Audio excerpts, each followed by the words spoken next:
Olá, sejam bem-vindos a mais um episódio do Papo Esquisito. Hoje eu tô muito feliz, assim, tava esperando por esse momento há muito tempo. Há 2 anos atrás, um vídeo nosso, quando ainda nosso podcast chamava Pode Vinho, viralizou e a gente teve o prazer de conhecer uma pessoa que fez uma live com a gente, muito querida, do Rio, e ela veio para São Paulo especialmente para gravar esse podcast e eu me sinto muito honrado e feliz. Doutora Marilyn Barros, é um prazer tê-la aqui, seja muito bem-vinda. Obrigada. Foi demorado, né? Mas eu espero que a gente consiga passar bastante conteúdo, bastante coisa bacana, para a gente conseguir acrescentar bastante coisa em quem for assistir. Com certeza. Para começar, já que eu falei do autismo, hoje você é muito conhecido nas redes sociais pelo trabalho que você faz com autista e também por ser autista. Como você se apresenta? Onde você, às vezes isso se confunde, a autista com a neuropsicóloga? Como que funciona isso no seu dia a dia? Como você trabalha até onde é característica, ou até onde vira rótulo? Fala um pouquinho sobre a sua história aí. Na verdade, a gente luta contra o preconceito o tempo inteiro. Então, eu já trabalhava como psicóloga e aí depois eu fui, né, me formei em neuropsicóloga e comecei a, né, trabalhar, tratar muito, assim, trazer diagnósticos tardios para adultos, tanto de TDAH, borderline, entre outras coisas, que é o que a gente faz muito. E a gente, quando se descobre, a gente entende que a gente tem uma responsabilidade de trazer o nosso...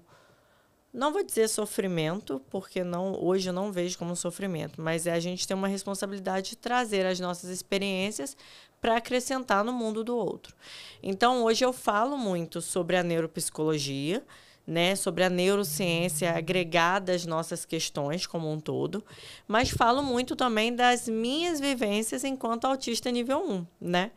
E eu costumo muito falar, quando eu sou convidada para palestra, para qualquer coisa, que independente das formações que a gente tenha, o mais importante é a gente ser anticapacitista, que seria dizer o quê?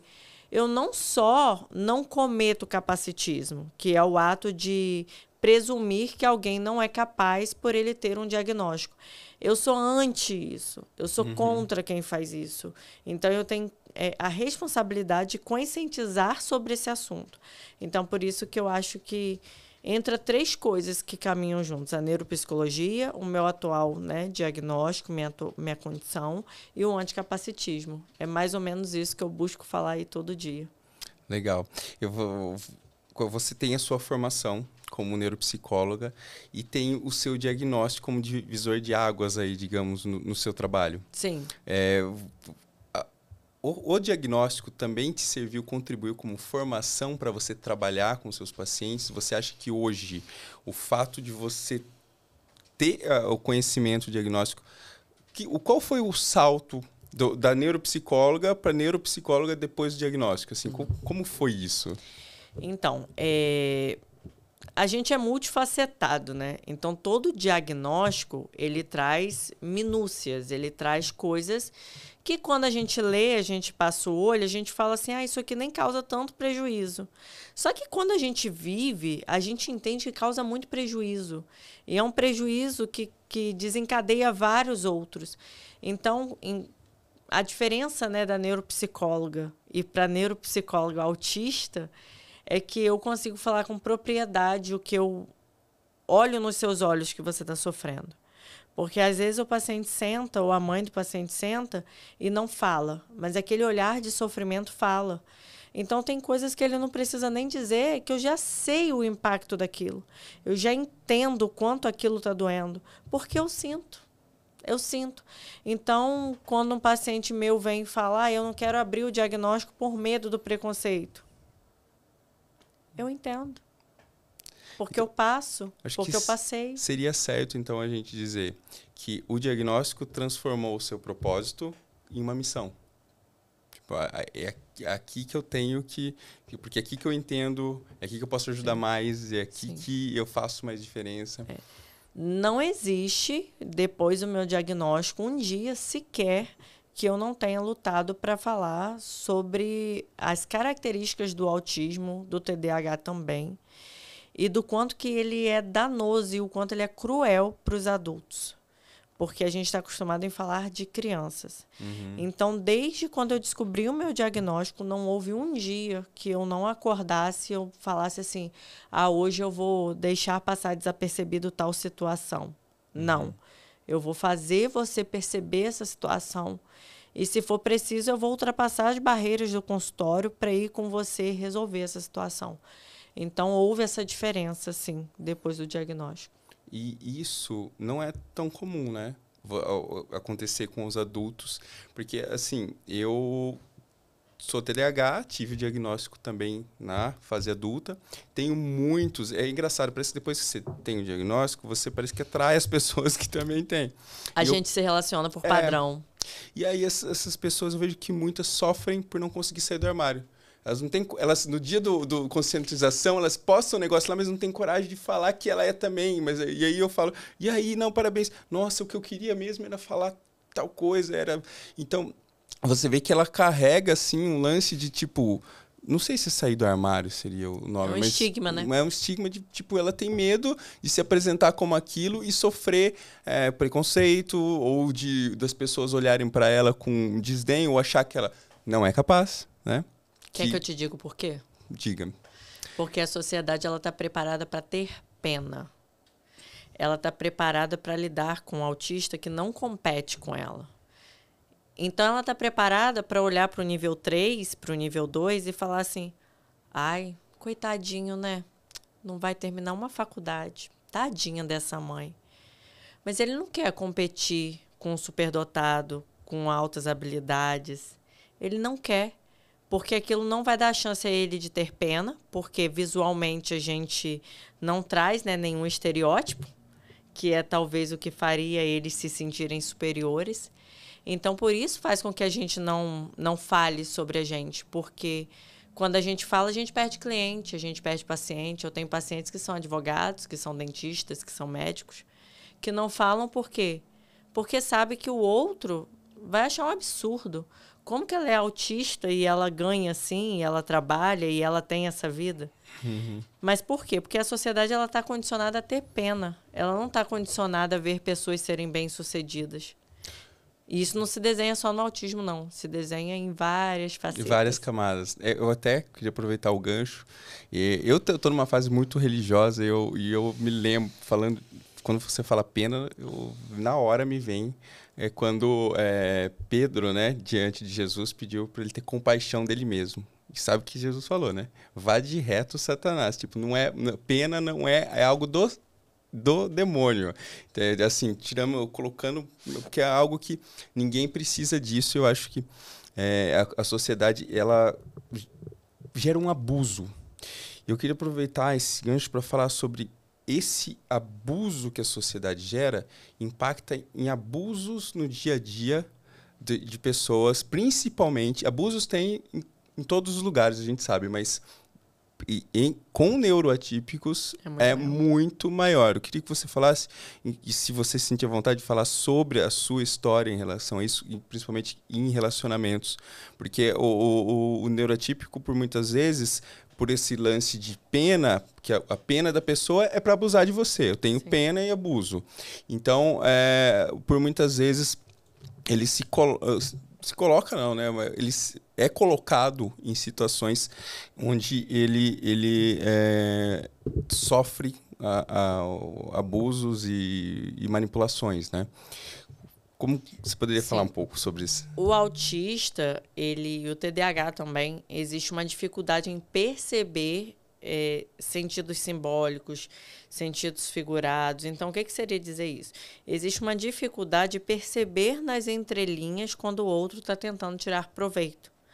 Então, quando criança, é aquela criança que é mais inocente, é aquela criança que dá o lanche para todo mundo, que é muito boazinha, que não tem aquela malícia. E aí você fala assim, gente, quando você vai crescer? E aí cresce, essa inocência, ela passa de esfera, né? E aí vem para os relacionamentos abusivos. Porque, veja bem, você já passa uma infância inteira com baixa autoestima. Porque no fundo, você já se sente inadequado. Você já se sente. Você precisa agradar alguém, né?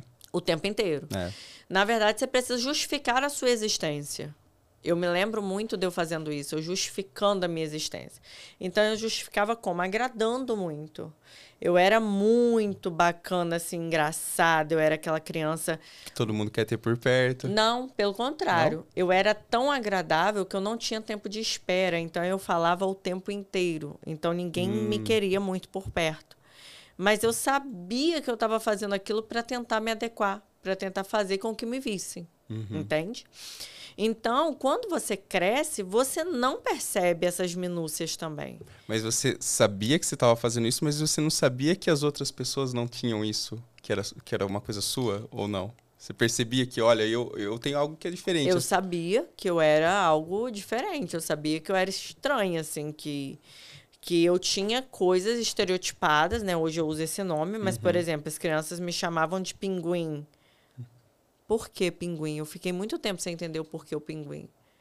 Porque eu tinha um andar estereotipado. Então, eu tinha aquele passo mais curto, que ia fazendo assim e andava muito rápido. Até hoje eu ando muito rápido. O meu filho sempre fez isso. Mas é um andar estereotipado. Então, eu cresci com as pessoas falando pinguim. Pinguim. Ah lá o pinguim e tal. Então, assim, quando você para analisar isso... você vê o quanto as pessoas abusam, porque sequer eu consegui me defender. Porque eu nem entendia o porquê do pinguim. Sabe? Eu nem entendia. O bullying foi ineficaz porque... Para fazer o bullying comigo, eles tinham que ser muito claro. Porque esse bullying velado, ele não funcionava muito, porque de fato eu era capaz de ser amiga de quem estava me chamando de pinguim. E aí vai gerando mais estereótipo lá, a pessoa nem percebe, tipo, né? Sim. E aí isso na fase adulta gera o quê? Relacionamentos abusivos, relacionamentos com narcisistas. O autista, ele é um imã para o narcisista. Ele é um imã. Eu acho que quase todo autista e quase todo TDAH já passou por um narcisista. E se não passou, pelo amor de Deus, se trate para não passar. Porque faz uma desgraça na sua vida, assim. Você passou por isso? Passei na infância, eu passei por muitas amigas narcisistas que contemplavam todo o roteiro que eles fazem mesmo, né? Que é o love bomb e depois o descarte. Então, eu sofria muito porque eu não entendia porque aquela amiga estava me descartando. Então... eu fui uma criança, por exemplo, que eu tive que trocar de escola no 3º ano, porque no 1º ano e no 2º ano eu fui completamente inapta e insatisfatória para os colegas. Por quê? Eu brincava de boneca até os meus 16 anos, porque eu era mais inocente, mais infantil. Então, eu fechava a porta do quarto e brincava de boneca escondida da minha mãe e do meu pai, porque eu sabia que aquilo não era comum. E as meninas já estavam falando de quê? De beijar na boca, de ter relação, de fugir de casa para encontrar não sei quem. E aquilo para mim não acontecia, porque se a minha mãe dizia que não, era não. Se o meu pai dizia que não, era não. E eu não via sentido. Então, eu era interessante para eles, porque eu era meio que o mascote ali do grupo. E em um dado momento, eles me descartavam. E aí eu ia tentando um outro grupo, sabe? E somado a isso, tinha essa convenção social, né? Esse colégio era de uma classe mais alta, então o estigma era ainda maior, né? Porque as crianças se sentiam num terreno muito confortável para se sentirem superiores. E aí, por exemplo, eu não via a lógica andar de roupa de marca, todos eles tinham roupa de marca. Eu não via a lógica se uma caneta funciona de tal forma, eu ter que... Entende? Então, eu era realmente, assim, uma aberração. Só que todos os chefes daqueles grupinhos, eles me queriam. Por quê? Porque eu era uma peça de manobra muito gostosa. Porque eu era engraçada. Eu era engraçada. Eu fazia o que era errado, eles desafiavam e eu fazia. Só que num dado momento aquilo perdia a graça. E aí eu ia me deslocando de grupo em grupo. Chegou um ponto de uma menina falar para mim, e isso virou brincadeira até na minha casa, que eu acho que minha família não tinha noção do quanto isso me feria. Ela frequentava a minha casa, eu era muito boa em física e química. Ela frequentava a minha casa para eu ensiná-la física e química. Eu ia para a escola com ela, de carona. A minha mãe a conhecia e tudo. E ela simplesmente, um belo dia, ela para de falar comigo. Lógico, depois do segundo semestre, já com as notas azuis. Ela para de falar comigo. E eu ainda insistia. E eu falava, fulana, por que você não tá falando comigo? Fulana, por que você não tá falando comigo? E eu me lembro da voz dela, olhando para mim assim. Você nunca entendeu que eu nunca gostei de você? Caramba. É forte. É forte. E aí eu segurei a lágrima. Meu mundo caiu, assim, porque eu falei assim, cara, ela ia na minha casa. Eu ensinava a matéria para ela. Isso é uma característica de uma pessoa narcisista dela. Sim. Hoje em dia eu a encontro na rua e eu não consigo nem olhar. Porque, gente, é normal não gostar do outro. Você pode não gostar de mim, pode não gostar dela, eu posso não gostar de muita gente, mas se você não gosta e usar e abusar, tirar proveito, é muito feio, muito ruim. E tão bizarro que ela fez com que todas as colegas parassem de falar comigo também. Caramba. Tanto que, passado anos, uma das meninas veio até me pedir desculpa pela internet. Ela faleceu até ano passado. E de uma doença autoimune, mas deu tempo de eu desculpá-la e dizer para ela que estava tudo bem. Porque ela fez todas as meninas romperem o contato comigo. Então, assim, e isso tudo é o início de relacionamentos com narcisistas. E aí você pensa quando vai para a parte amorosa, né? Aí é uma devastação total. Porque você não sabe do seu diagnóstico, você já se sente insuficiente, tem a baixa autoestima que te acompanha como uma mochila, é seu traje preferido. Então, eu passei por várias coisas. De primeiro relacionamento, eu meço 1,65, eu pesando 54, o menino falava que eu estava gorda. E que eu precisava emagrecer porque eu era chata e gorda, ninguém iria me suportar. E aí eu ia lá e, né, desenvolvia um transtorno alimentar e tudo por conta de querer ser pertencente. Eu não queria emagrecer. Eu queria só pertencer. Eu queria só que ele me aceitasse, sabe? Não fui aceita a vida inteira, então vou aqui que eu vou ser aceita.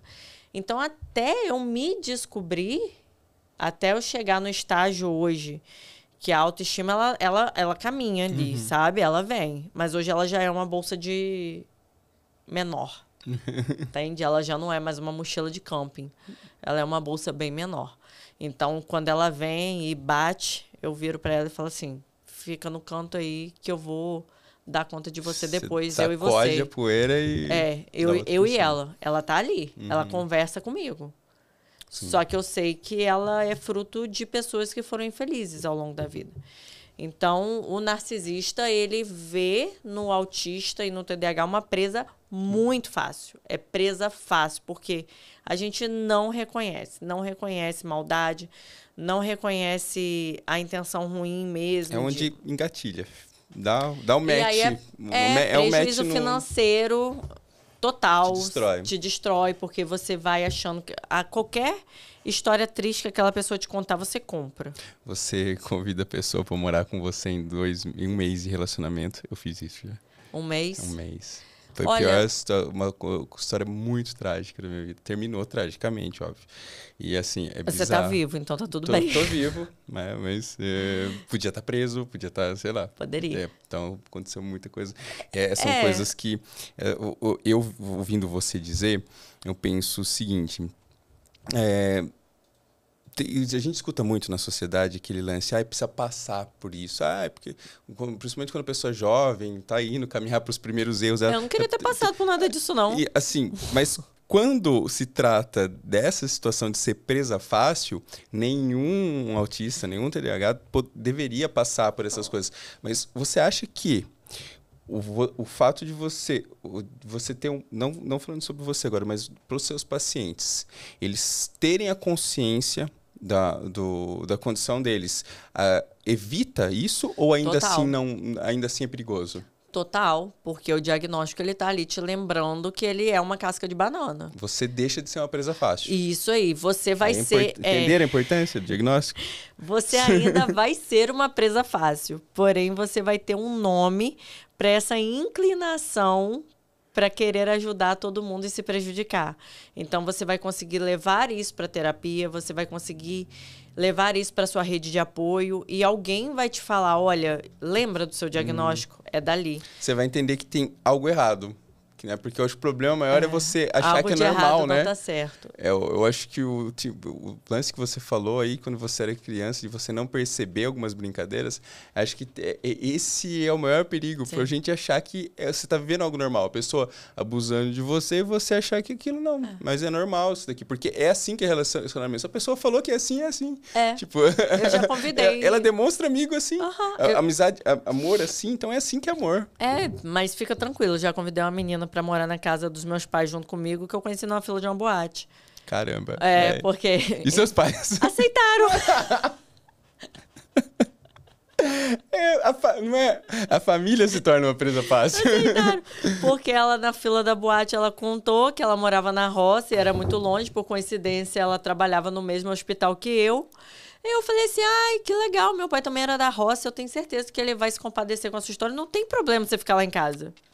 E ela não roubou nada da sua casa, tá tudo certo? Ela só roubou um pouco da minha vida, né? Chegou um tempo que ela vivia a minha vida, ela dormia na minha cama, eu no colchonete, ela já tinha gavetas no meu armário. E aí eu chegava da faculdade e ela tava conversando com a minha mãe, com meu irmão. Na época era aparelho DVD, sou velha, vendo meu DVD, meu ar-condicionado ligado, ou seja, ela vivia a minha vida. E aí eu também, chega uma hora que a gente também é muito assim, sabe? Desregulou. Chega uma hora que você abandona mesmo. Então, teve um dia que a pessoa, tipo, bum, não quero mais. Mas até chegar esse não quero mais, foram muitos abusos. Muitos. Digamos que o diagnóstico e um tratamento adequado faz com que esse boom aconteça mais cedo, né? Sim. Você percebe, tem a percepção, opa, peraí, a pessoa abusa uma semana, não 2 anos. Cara, me economizaria muito dinheiro. Economizaria muito dinheiro. Dinheiro com remédio, dinheiro com terapia, dinheiro... Porque eu passei na mão de vários profissionais que não entendiam, entendeu? E às vezes banalizavam mesmo. Então, me economizaria muito dinheiro e muito sofrimento. E da onde você acha que vem? Você acha não, da onde vem? Porque você tem conhecimento técnico para falar sobre isso. Essa aceitação por migalhas que a gente tem. Tipo, a pessoa vai... qualquer coisinha já basta, você já volta igual um cachorrinho atrás. Né? Eu acho que... nas relações abusivas, eu acho que tem muito disso.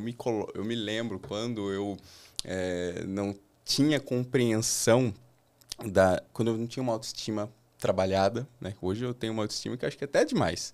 Né? Nada vira inabalável, inquebrantável, mas antes de construir isso, era algo assim que qualquer coisinha que você me dava, tipo, ridículo. Toma uma bala aqui, ai... Tipo, presta atenção. Né? Você passa a vida inteira tentando se adequar. Quando alguém vem e fala pra você assim, vem cá que tem alguma coisa em você que você gosta. Ou você é especial de algum jeito. Cara, você é especial pra mim pegava muito.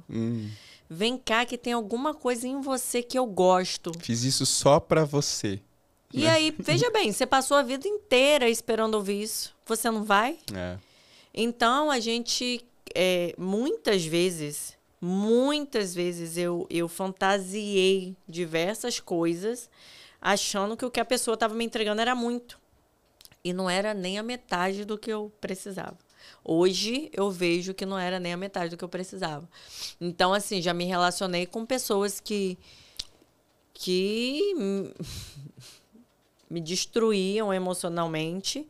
E um dia ela vinha e era legal, me trazia um buquê de flores e eu achava aquilo maravilhoso. Veja bem, é uma menina que nunca foi escolhida para o time de futebol da escola recebendo um buquê de flores. Então, qualquer migalha serve para quem tem um buraco imenso. Sim. A falta do diagnóstico, ele é um buraco imenso. E aí você imagina, você vai botando migalha ali, na expectativa daquilo tampar esse buraco, só que não tampa e dói. E dói. Porque de tanto você aceitar migalha, eu vou te contar qual foi o meu fim. Eu nunca contei isso pra ninguém. Gente. A minha mãe sabe. Meu pai não vai ver o podcast. Porque o meu pai não é tecnológico. Mas o meu fim com isso foi me relacionando com uma pessoa que tinha um casamento e eu não sabia. Porque de tanto eu aceitar migalha, aquele pouco que aquela pessoa me entregava com diversas lacunas, Tava inúmeras na lacunas. cara, ó. Tava tipo... Cara, hoje eu olho e eu falo assim, gente, Como assim? Só que eu Você se fui... sentiu culpada por não ter percebido? Não, Porque porque o cara que te enganou, né? ele foi muito mau caráter. E, na verdade, hoje, inclusive, eu o perdoo, assim, não quero perto de mim, mas o perdoo. Só que o que acontece? Nessa época também eu já era batizada e tudo mais.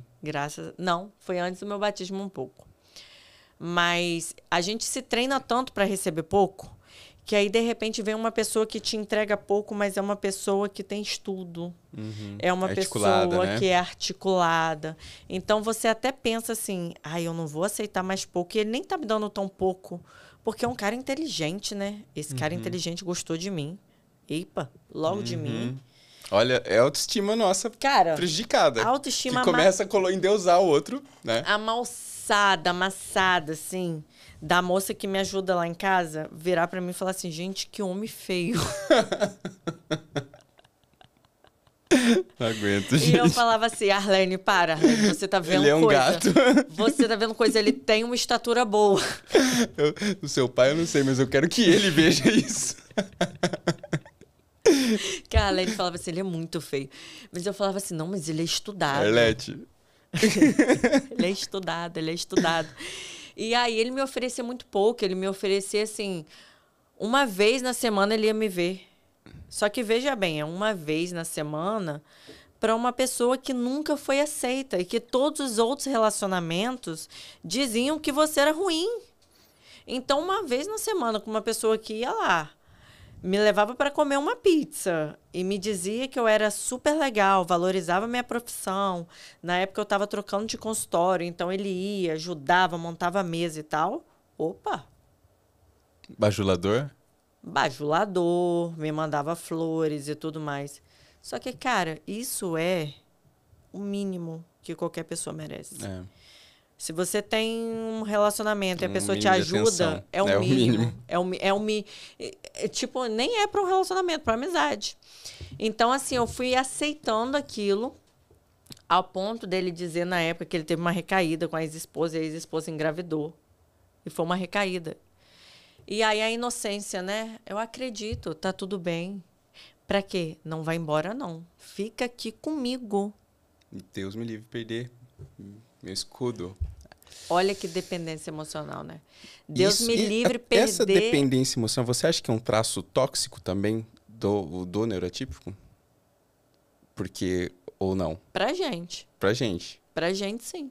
Pra gente, sim. Porque a gente sendo dependente emocional, a gente se enfia em qualquer sapato que não cabe no nosso pé. Mas também, eu me lembro de situações que eu desesperadamente tentei segurar a pessoa.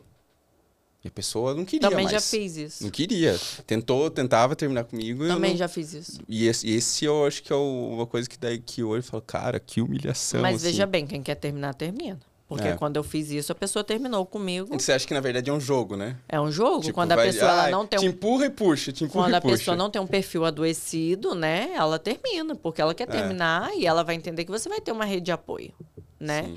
Sim. Já tive pessoas que terminaram comigo porque elas precisavam terminar e eu pedi para que ficasse, mas elas entenderam que elas tinham que terminar. E elas não tinham esse caráter doentio a ponto de ficar para me manipular, né? E na época o meu irmão me falou isso. Eu sofri muito nesse término e o meu irmão me falou assim, dê graças a Deus que ele terminou. Ele poderia estar te machucando. E aquilo... Falei assim, né?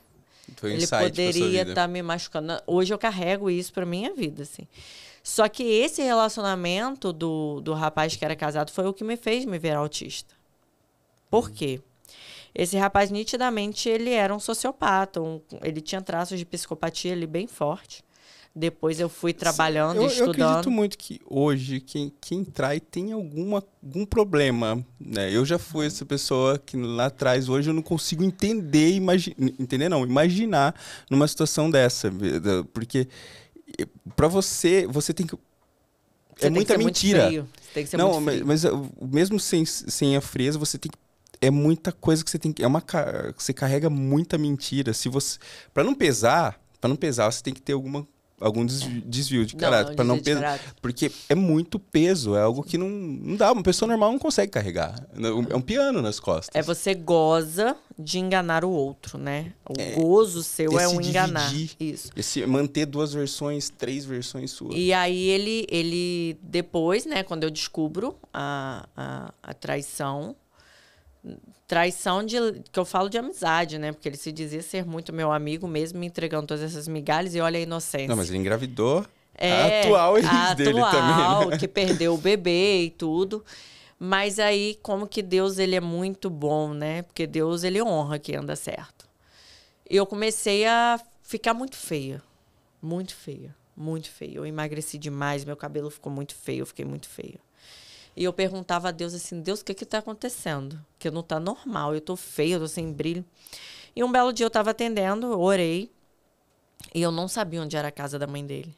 E Deus mandou que eu saísse, desmarcasse todas as consultas, e eu desmarquei.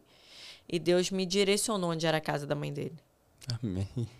E eu cheguei lá e o carro não estava na garagem. Aí Deus foi e me sinalizou, e eu liguei para o meu melhor amigo, que é pastor, meu pastor. E o Felipe falou assim, passa aqui em casa. E aí eu passei em casa. E o Felipe já entrou no carro chorando, de cara aberta, chorando. E eu, é o quê que você está chorando? E ele falou assim, isso é resposta de oração. Porque a Luísa era uma moça que frequentava a nossa igreja e ela deu carona para a mãe desse rapaz. Porque esse rapaz, ele ia à igreja comigo, ele jantava comigo, tudo mais. Então não tinha motivo para eu achar que eu era amante. Uhum. E nessa carona, a mãe dele deixa muito claro que ele estava com a pessoa, com a esposa. Então, o Felipe já começou a orar para que Deus me mostrasse. E ali foi a resposta de oração. Só que quando... o que faz o insight para o meu diagnóstico? O rapaz, ele se modulava numa pessoa autista. Então, eu já tinha falado... Ele te espelhava? Porque o sociopata e o psicopata, o que ele faz? Ele se torna para você o que você precisa, por padrão. Ele tem essa capacidade inata. Então, ele virou um autista. Ele tinha características de TEA. E eu já trabalhava com isso. Uhum. Ele tinha características clássicas de TEA. Ele trazia histórias sensíveis da vida dele, de um autista. E eu falava assim, epa... Só que aí eu consegui encontrar com a esposa dele, explicar tudo, explicar que eu não sabia, dar a chance a ela de seguir o relacionamento, entendendo quem ele era e tudo mais. Essa mulher não deve ter entendido nada. Pensando assim, gente, o que está acontecendo aqui? A parte boa foi que eu consegui fazer na frente dele. Então, eu peguei todos juntos, meu pastor foi comigo. Aí, eu tirei a botinha para dar na cara dele, mas meu pastor mandou eu botar a botinha de novo. Aí, eu botei a botinha. Eu fui tirando a botinha e ele falou que não tinha como não encerrar ali também, não, né? Precisava. Não, mas não tinha como ter continuidade esse relacionamento depois disso. Depois de um desfecho desse, não tem mais volta. Só que, por exemplo, ele já estava me extorquindo, ele já tinha pegado dinheiro meu. Então, o grande lance é que ele já tinha me extorquido. E aí, na fase adulta, a gente já começa a não aceitar muita extorsão, né? E eu fui também atrás para que ele me pagasse. Porque ele precisava me pagar. Ele estava alugando um apartamento e mobiliando com o dinheiro que eu estava provendo, né? Ah, compra aí que depois eu te dou. Só que é um depois que eu nunca vinha. Prejuízo, gente. E aí, eu fiz ele me pagar antes de eu descer do apartamento. Falei, não, eu saio do apartamento, sim. Depois que você me pagar, ele me pagou. Só que quando eu olhei para a esposa dele, ela era autista. Ela tinha um andar estereotipado, ela cumpria vários critérios diagnósticos, assim, eu conversando com ela em pouco tempo. Então, ele escolhe a presa por semelhança. Entendi. E ele se assemelha ao que ele escolhe. Ali eu olhei e falei assim, eu sempre tentei fugir, mas a autista sou eu. Aí eu fui, me reergui disso, Saí daquele condomínio ali feliz, porque tinha acabado aquela migalha, porque aí também chega um momento que você tem um lapso assim de ele é feio mesmo, e tava me dando pouco mesmo, então. E aí eu parti, fui procurar meu diagnóstico. Então, assim, foi o último relacionamento abusivo ao qual eu me submeti. Tá. E que eu me prometo, sabe, todos os dias, tanto em amizade quanto em relacionamento. Hoje a gente é muito... Eu, né, sou muito seleta em amizade. A gente se torna um pouco mais fria. Uhum. Mas por quê? Porque é o medo de que o outro te acesse e te machuque. Você já foi tão machucada que aquela outra pessoa ela te acessa e ela te fere. Então, você acaba também ficando mais seletiva. Porque a inocência ela é minha, ela é inata. É engraçado você dizer isso. Eu hoje, há 3 anos sozinho, meu recorde na minha vida...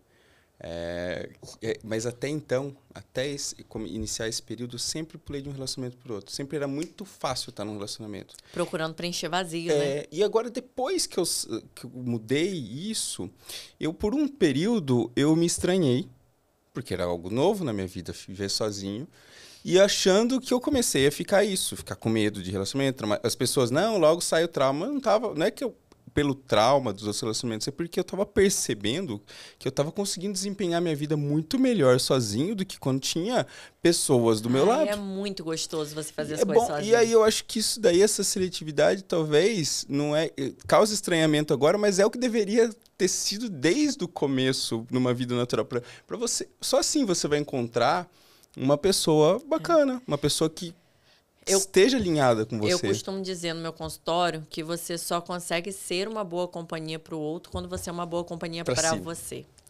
Então, se você não consegue viajar sozinho com você mesmo, você não vai ser legal. Quando você viajar com outro, você vai ser chato, vai reclamar de tudo. Por quê? Porque você vai delegar àquela outra pessoa toda a sua expectativa. Vai dar ruim.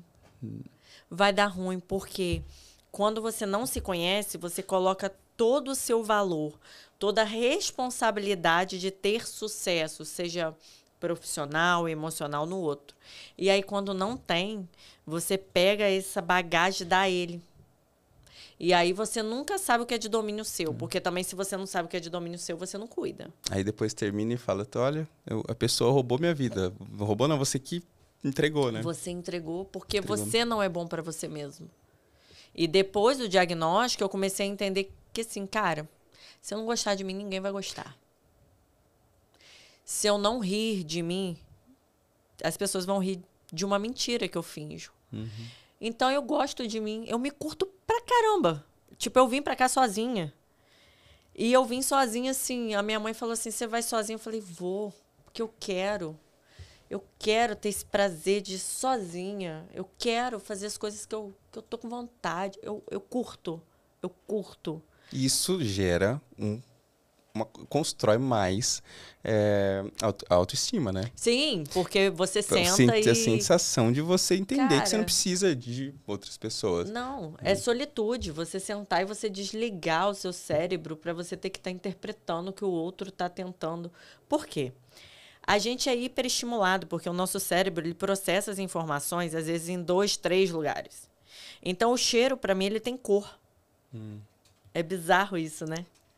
Cheiro de bolo, pra mim, tem cor. Qual que é a cor do bolo de fubá? Pra mim é branca. Pra mim branca. É branca. Legal. Por quê? Porque o nosso cérebro, ele processa as informações em 2 lugares. 3 lugares. Então, isso gera uma exaustão enorme. Por isso que a gente fica hiperestimulado, a gente fica sobrecarregado. Quando a gente está com outra pessoa, a gente está recebendo informação e se hiperestimulando o tempo inteiro. Então, cara, quando não é uma pessoa que é muito íntima, para você fazer assim, ó, fica quietinho. Vai quietinho. Cara, é uma penitência. Você viajar com alguém que você não tem intimidade, para você falar assim, só um instantinho, deixa eu ficar aqui quietinho no meu quarto. Eu tive uma fase na minha vida que eu morava em um estúdio, né? E a geladeira fica dentro do quarto, tudo junto. Aham. Eu tinha que desligar a geladeira à noite, porque o barulho do motor, quando ligava, eu não conseguia dormir. Tipo, os estímulos, eu tinha que apagar os estímulos, até eu parar num quarto com um colchão no chão só, sem lençol, pra eu conseguir dormir, sabe? É uma coisa Porque é assim. muito estímulo. E assim, hoje eu consigo, porque você vai se... Eu queria falar sobre isso, né? Aproveitar esse gancho para falar sobre a rigidez. Quando acabou as crises, a rigidez, ou nunca acabou? Não, a rigidez cognitiva, ela segue. Forte, Porque, mas firme. quando você fala, tô me regulando, me regulo, isso se renova no dia a dia. Hoje, eu consigo dormir tranquilo no colchão, até com plástico.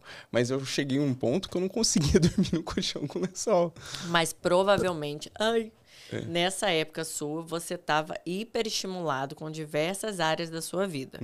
Então, o colchão com barulho foi a gota d'água para aquele cérebro que já estava sobrecarregado. A gente está falando de sobrecarga.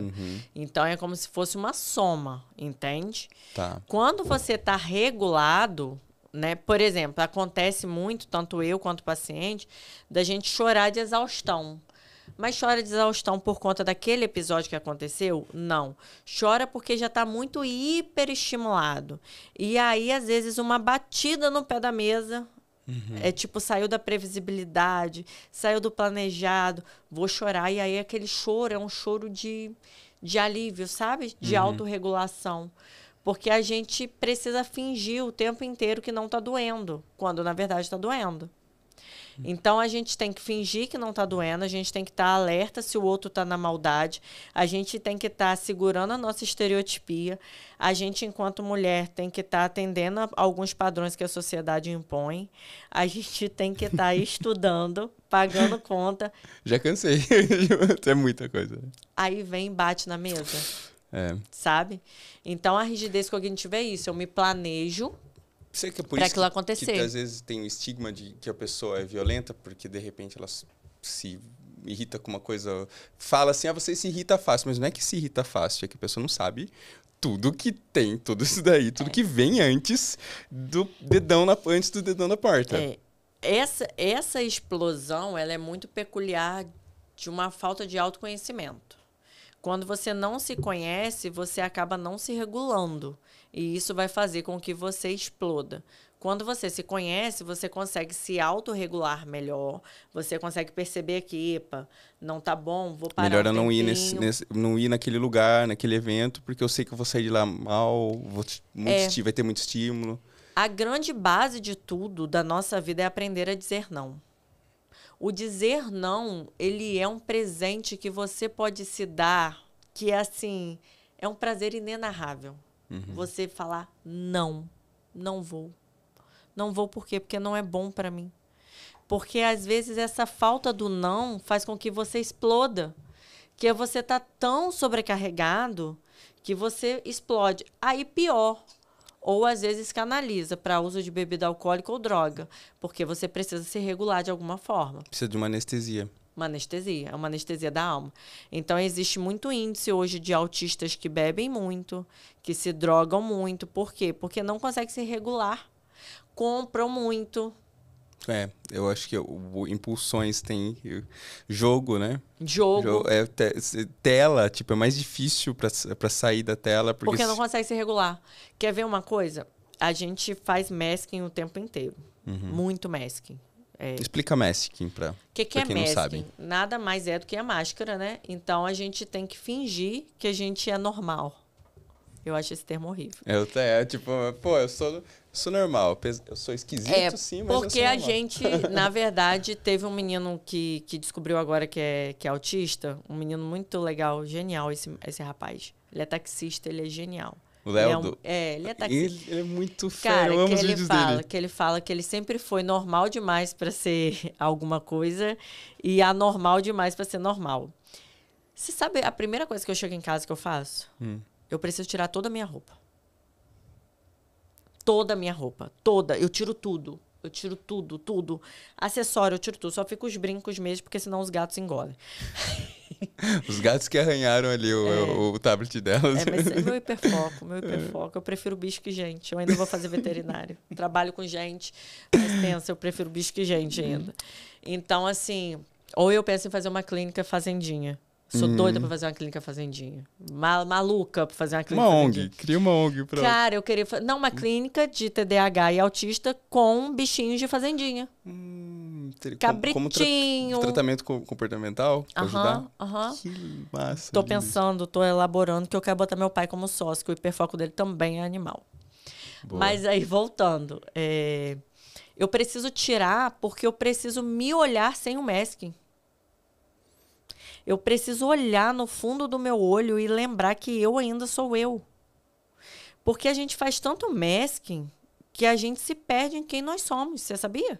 Uhum. Se eu não fizer isso, chega um determinado momento que eu acabo acreditando que eu... Você é aquela personagem. Persona, digamos Só que assim, não, na vida pessoal eu sou mega engraçada. Eu tenho uma amiga que é advogada, né? Eu tenho muitos amigos advogados, graças a Deus, que fala que em uma frase eu firo 5 direitos humanos. Então, assim, eu preciso não ser assim com qualquer pessoa. Então, eu tiro porque eu quero me livrar dessa máscara, né? Eu quero... E eu me olho assim. Sempre eu faço esse exercício. De eu me olhar e ficar um tempo me olhando. Me analisando. E me lembrando do quanto eu lutei para não ter que fingir tanto. Então, eu faço masking, mas tem momentos e tem coisas que eu não faço masking. Então, por exemplo, hoje eu não atendo pacientes que eu não tenho apreço. Não faz sentido. Não faz sentido eu carregar essas pessoas para casa. Então, hoje, também com diagnóstico, eu consigo fazer isso. Mas isso tem a ver com amadurecimento também. Financeiro também, né? De você também poder dizer assim, não vou te atender. Dizer não, porque eu acho que é o que você falou no começo, algo sobre o trabalho, né? Que muita gente não assume o TDAH ou o autismo publicamente por não perder clientes e tal. E também eu acho que vai muito do tanto que você é reconhecido na sua carreira. Porque se você já é respeitado, as pessoas... é TDAH, e daí? Vai, continua. Eu já tinha um nome. Agora, que se você está crescendo... Eu hoje vou sofrer nenhum... Se eu falar que eu era alcoólatra ontem, porque do meu trabalho, eu não tenho que provar mais nada. Só que por isso que... Mas a gente... Não é porque eu não passo por isso que a gente não tem que lembrar da dificuldade de quem passa. Que é imposto por esse lance da sociedade que confunde muito... o que é ser autista, o que é ser TDAH. Inclusive, e até no meio médico, né? Eu comentei com você, antes da gente começar a gravar, que o meu filho teve o diagnóstico do antigo Asperger, que não se usa mais, porque é um termo nazista, né? Que eu aprendi hoje. O de autismo, ele teve um diagnóstico de autismo e depois foi afastado por um outro neurologista dando o diagnóstico de TDAH. E ele, inclusive, foi o que me alertou para eu buscar o diagnóstico de TDAH e que eu não acho que é só TDAH. Que eu conferi. Eu também acho. Então, tudo isso, estou dizendo isso para... até onde começa o TDAH e começa o autismo, ou eles se misturam? Porque no caso do meu filho, como eu disse, a conduta de tratamento não mudou. Mudou o rótulo, mas não mudou a conduta. Só que uma vez que a conduta foi aceita dentro da família, ele se desenvolveu bem. E tem uma frase que diz, nem todo autista é TDAH, mas tem todo TDAH... Eu vou te explicar essa frase. Como é que é? Eu tenho um lance. Nem todo TDA é hiperativo, mas todo hiperativo é TDA. Tá. Isso é. Mas, por exemplo, o transtorno de déficit de atenção e hiperatividade, ou TDA somente, ele pode vir como comorbidade do autismo. O TDAH, o autismo não é uma comorbidade do TDAH, tá? O que seria isso? Existe a característica, né, o transtorno, o espectro, a condição de base, e aí a gente tem os comórbidos, que é o que caminha junto, que acrescenta. É muito comum a gente ter o TDAH como uma comorbidade. É muito comum mesmo. Como uma comorbidade. Como uma comorbidade. Mas o cérebro, o funcionamento cerebral, ele tem questões semelhantes entre Sim. entre o autista Sim. e o TDAH? No funcionamento mesmo? Porque o TDAH, o que acontece? É como se a gente falasse de um córtex pré-frontal imaturo. É um córtex pré-frontal, toda essa parte aqui, né? Que é onde a gente toma decisões, é onde tem o freio inibitório, é onde a gente planeja as coisas. A gente fala que é mais imaturo. Tem ondas mais rápidas do que deveria. Então, se a gente fizer um neurofeedback, um mapeamento que é genial, sensacional, eu indico para todo mundo Preciso fazer. fazer isso daí. Se eu soubesse, traria o meu pra gente fazer. Posso vir outro dia e trazer. Eu vou para lá, para retribuir a visita. Pode vir? Vou para lá. Pode ir, porque assim, aqui na frente o mapeamento ele aparece todo vermelho, porque são ondas que estão muito rápidas, onde deveria estar mais lenta para ter uma ponderação. Isso é muito comum no autismo, porque o autista, tanto o autista quanto o TDAH, ele tem obrigatoriamente ter atrasos nos marcos infantis.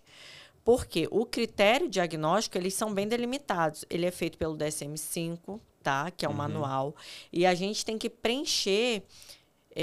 o TDAH são 3 ou 4 subcritérios e o autismo são 5. Mas é do mesmo DSM. Mesmo DSM. E eles Então, têm subcritérios. Só que a grande sacada o autista ele tem uma inaptidão social muito grande, que é o quê? Uma dificuldade de se comunicar. Existe uma agnosia também, que mas nem sempre. Nem todo autista. Não.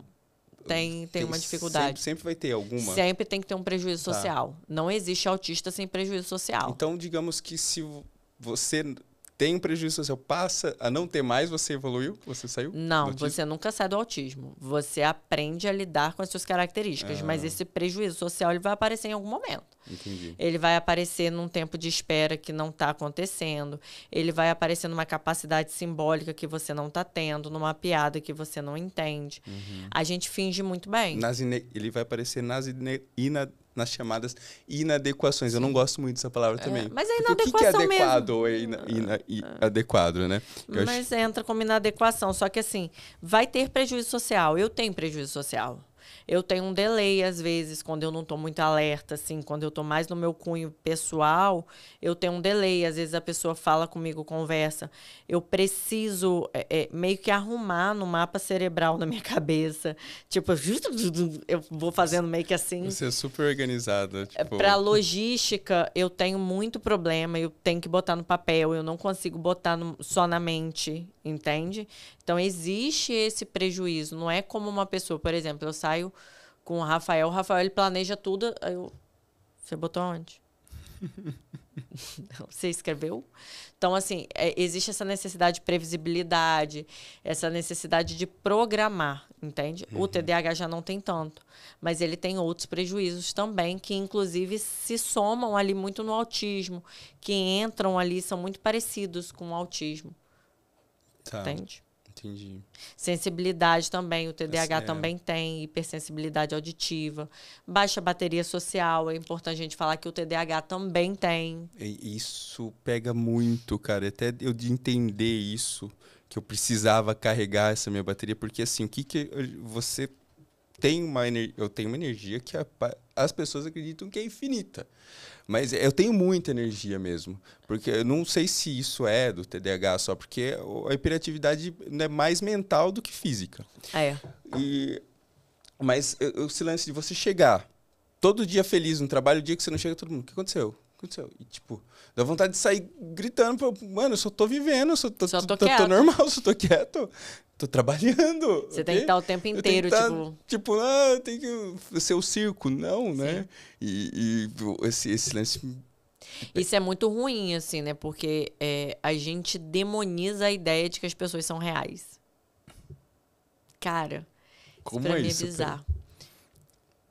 A gente demoniza a ideia de que os outros têm dias ruins, de que os outros não vão fingir. Vira um bicho de 7 cabeças, você não tá com os dentes abertos o tempo inteiro. E é por isso a necessidade do masking. As pessoas não estão aptas a lidar, por exemplo, com a minha sinceridade. Eu tenho descoberto a necessidade de ficar sozinho. Muito bom. Você acha que é entre os neurotípicos, isso é mais necessário do que uma pessoa comum? É mais uma pessoa necessário. comum, eu vou me relacionar hoje, vai lá, pretendente do Ezio, escuta aí.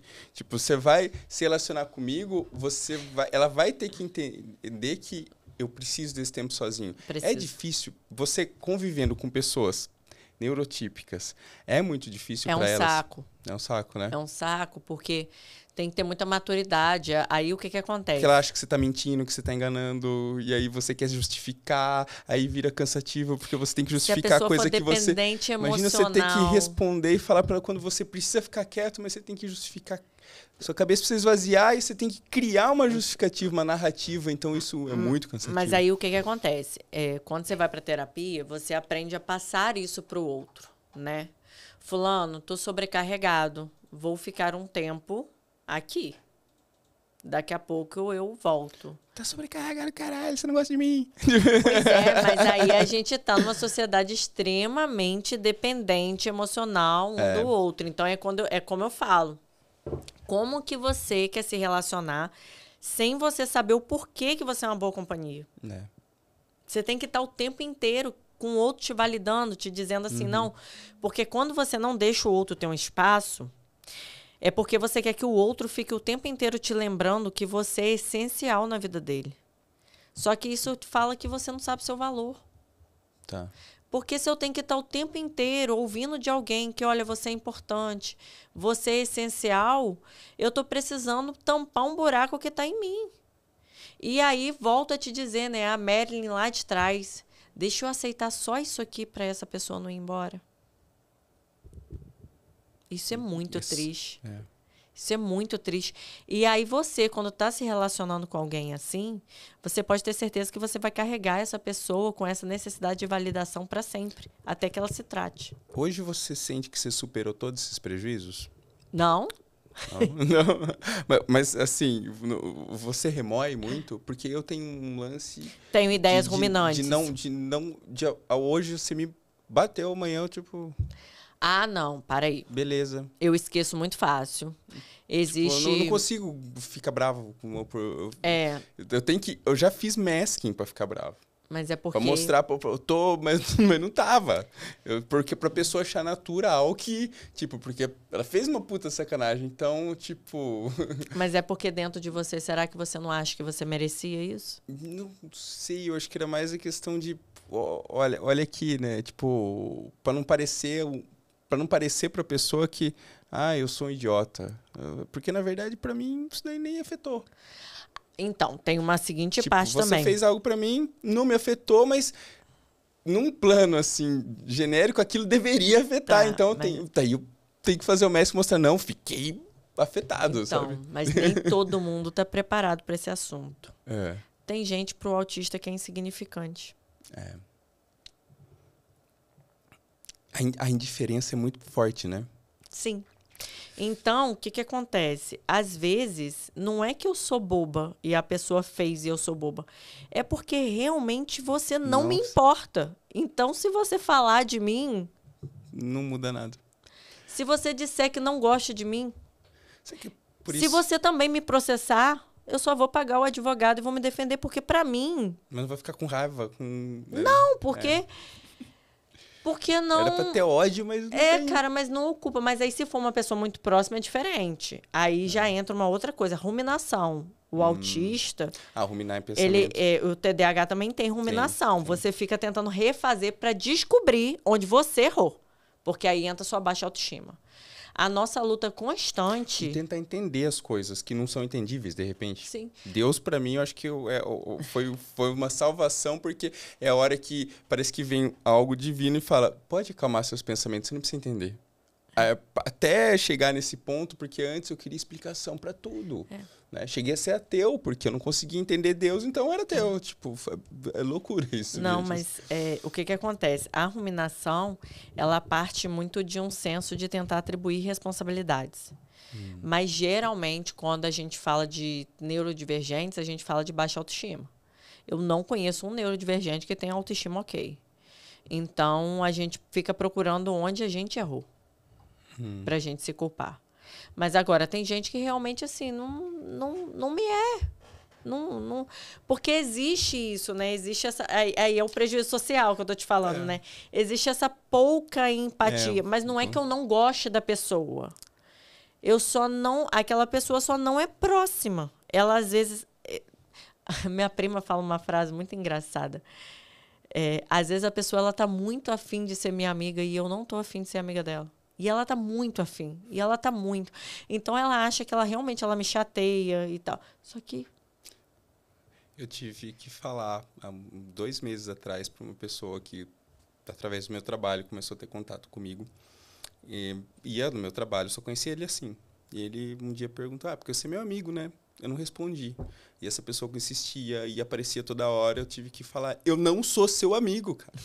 Tipo, por favor, me deixa trabalhar. Você precisa do quê? O que você precisa? Tipo, e assim, eu vi e que foi um alívio tão grande, porque aquela pessoa tava ali e sendo... enchendo o saco, assim. E eu não conseguia me desvencilhar, até que eu percebi, não, peraí. Tem que falar pra essa pessoa, porque eu lembrei, um dia ela perguntou se era amigo, eu preciso dizer pra ela que não é. Cara, mas você sabia que isso me reverberou, assim, durante toda a minha infância, do porquê que eu não tinha essa... A gente tem medo de se sentir mal, uma pessoa ruim. Fria, né? Fria, mas não é só realmente porque a forma de eu me relacionar é quando eu vejo sentido. Então, como que é essa questão de sentido? A amizade, pra mim, ela precisa ter um sentido. Então, e eu li um livro também que eu falo para todo mundo, assim, o Especialista em Pessoas, do Tiago Brunet. E ele fala que a gente precisa ver as pessoas como prateleiras, né? Da gente arrumar essas pessoas como prateleiras. E eu achei genial e categórico. Só que o problema é que a minha prateleira das pessoas próximas, ela é muito estreita. Mas é porque a vida adulta, ela não te permite também ter tantas pessoas. Não, como eu que não faz consigo. tanta coisa na vida? Não consigo. Só que geralmente tem isso. Às vezes a pessoa, ela, às vezes, te machuca e você não se importa. Isso é muito do autista. Você não se importa. Não te faz diferença. Porque você não faz sentido. No TDAH não é uma característica dele. Do TDAH é pior ainda, porque o TDAH ele nem percebe mesmo. O autista ele percebe, porque o autista ele percebe padrões. Então ele percebe, eu percebo que você tentou me ferrar, eu percebo que você está sendo sacana comigo, mas eu simplesmente não me importo. Já o TDAH não. O TDAH nessa percebeu. Não. Nem se tocou. Eu, como TDAH, antes de descobrir, já tive diagnóstico de bipolaridade. Porque o que acontece? Todas as características que a gente está comentando aqui, parece que tem nos dois extremos. O TDAH é falante, ele é quieto. Ele é hiperativo, ele é parado. Ele faz tudo acontecer, ele procrastina. Tipo, e eu acho que a euforia e aquela chegou a ser confundido. E, assim, eu já acreditei, por questões de possibilidades, será que eu sou borderline? Porque começo a olhar, parece que bate tudo. Como que é, em consultório, como que você desmistifica isso? Tem muito paciente que chega achando que tem um transtorno psiquiátrico e aí, na verdade, é autismo ou TDAH. Como que funciona isso? Como que você trabalha essa... Ponto principal... Essa confusão. Esses dias eu peguei uma aberração no consultório. A menina foi para mim com diagnóstico de autismo, com a avaliação, porque o profissional passou o instrumento, né, o teste, aquele teste pontuou, e ele não averigou os critérios diagnósticos. Ele pegou aquela pontuação, passou no sistema, toma, você é autista. Só que aí eu volto a te dizer, tem um DSM-5 que você precisa olhar, entender os critérios diagnósticos, traços de personalidade, porque só aquele instrumento não vai te dar o diagnóstico. Não pode. Então, por que tanto diagnóstico errado? Porque não existe... existe muito médico que dá diagnóstico sem o acompanhamento necessário, sem a equipe multidisciplinar. A gente precisa muito falar disso. Então, o necessário é você fazer uma avaliação neuropsicológica, pegar relatórios tanto de fono, de quem acompanhar, de escola e tudo, de amigos, dar relatórios para os amigos responderem, os pais responderem. Porque aí a gente vai entender, através da avaliação, o que é padrão da personalidade, é um perfil da personalidade da pessoa. O que que esse instrumento me responde, mas o que que essa pessoa me apresenta aqui na observação qualitativa quando ela vai para consulta?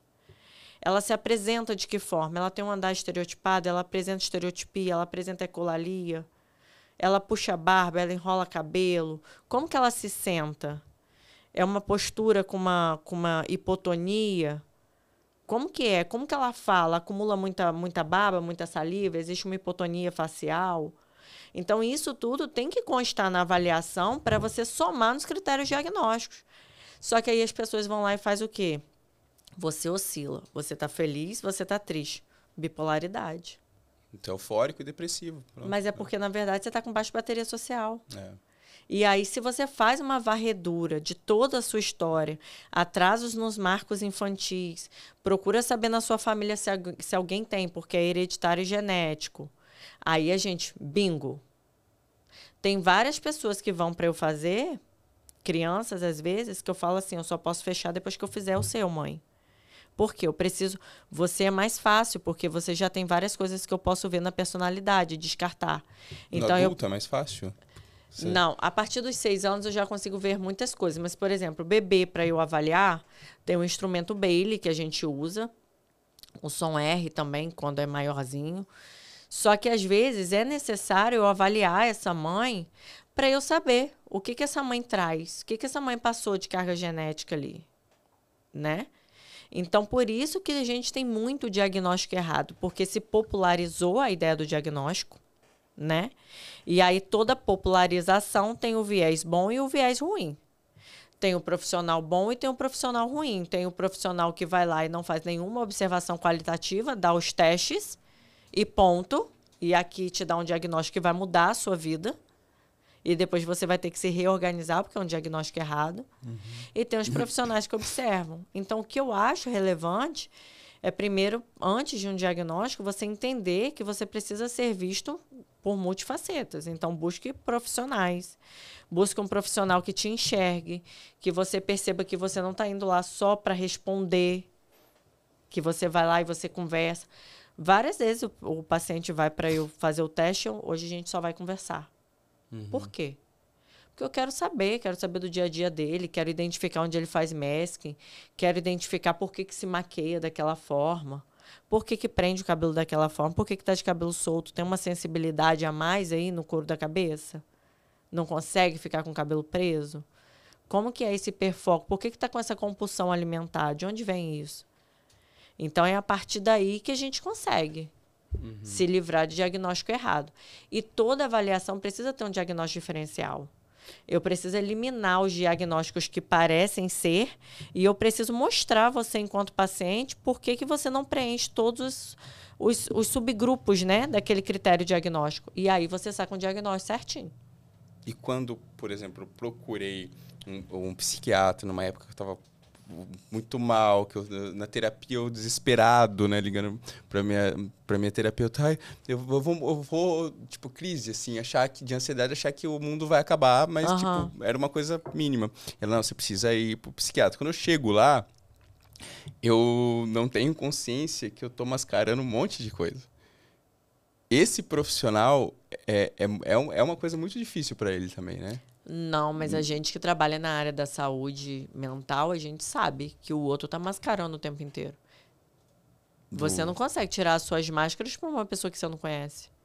Mas eu digo sobre características. Por exemplo, você falou aí de por que o cabelo tá dando hipersensibilidade. Consigo passar, de repente, uma hora sem ter uma hipersensibilidade, sem... Mas aí, né? Por que você dá um diagnóstico em 1 hora? Aí a gente vem pro capitalismo, né? Entendi. Por que eu tenho que ser tão egoísta e ter essa coisa tão egóica que eu tenho que definir o outro em 1 hora? Isso fala mais sobre mim do que sobre o paciente, né? Eu tenho que ser humilde para entender que aquele corpo tem que me falar o que o paciente não está dizendo. Que é a postura, que é a família. Mas você não acha que também tem pouco estudo? Você é uma pessoa que foi lá, buscou, estudou mais, se tem esse autoconhecimento, mas você acha que tem falta estudo ainda nessa área? O pessoal não busca muito. Eu vejo que nas minhas terapias, a minha própria primeira psicóloga, ela era TDAH e teve diagnóstico tardio. E ela não me identificou em mim, nem minha segunda. Então, e elas nunca estudaram sobre... Elas não eram pessoas... Parece que se divide entre os profissionais que querem entender os neuroatípicos e os profissionais que parece que isso daí estão... Eu acho que não é sobre neuroatípico, nem sobre típico. É sobre pessoas. Pessoas. Eu tenho que entender sobre pessoas. Eu tenho que entender um mínimo de critério diagnóstico. Essa divisão é capacitista, você acha? Entre... Essa divisão, ela fala os neurodivergentes? Ela fala de um aumento absurdo de profissionais oportunistas que ganham dinheiro no desespero do outro, que não dominam o que fazem, não entendem o que falam e te prometem melhoras. E isso é o que acontece. Não falta estudo, não. Não falta. Porque muita gente... Eu vejo depois que eu declarei que tenho TDAH, o que mais me irritava por um tempo, agora não ligo, mas... eu também tenho, eu esqueço a chave do carro. Eu também tenho, colocava características de que qualquer pessoa pode ter. Qualquer pessoa pode ter uma memória ruim, você boa. Tem um dia que você esquece. Todo dia qualquer pessoa pode dormir mal um dia e passar o dia cansado e esquecer de tudo. Qualquer um pode bater nas coisas e ficar roxo. Aí, tipo, qualquer coisa, tipo, eu também tenho. Tipo... Então, aí você vê que... Aí você fala assim, caramba, como a desinformação é grande. Porque essa pessoa não sabe... Porque a partir do momento que você reconhece o que você tem de diferente, você fala, caramba, tem um abismo. Eu sou muito diferente. Também a frase, eu também sou um pouco autista, né? Todo mundo é um pouco autista. Tem essa frase. Todo mundo é um pouco autista o quê? Você não sabe nada do que eu passei. Você não sabe nada do que meus pacientes passam. Você não sabe nada do que os pais e mães neurodivergentes passam. Não é todo mundo é um pouco autista, não. Nem porque eu esqueci a chave do carro, sou TDAH, não. E você nem parece autista? Você nem parece autista, é clássico. Por que isso as pessoas... Você, na sua opinião, por que as pessoas acham que isso é um elogio?